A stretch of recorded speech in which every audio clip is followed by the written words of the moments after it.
కనుక మనం తీసి చదువుదాము. మత్తయి సువార్త 5వ అధ్యాయము 13వ వచనము నేను చదువుతాను. మీరు లోకమునకు ఉప్పై ఉన్నారు కదా, మీరు లోకమునకు ఉప్పై ఉన్నారు. ఇక్కడ ఏం చూస్తున్నామంటే, ఉప్పు నిస్సారమైతే అది దేని వలన సారము పొందును?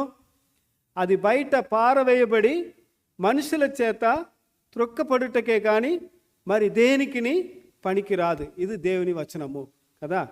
ముఖ్యంగా ఇప్పుడు మొదటిగా మనం ధ్యానించబోతున్నది ఏంటంటే, మీరు లోకమునకు ఉప్పై ఉన్నారు.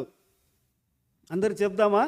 మీరు లోకమునకు, అందరు చెప్పండి, మీరు లోకమునకు ఉప్పై ఉన్నారు కదా. మనల్ని దేవుడు ఏమంటున్నారంటే ఉప్పై ఉన్నారు అని చెప్తున్నాడు.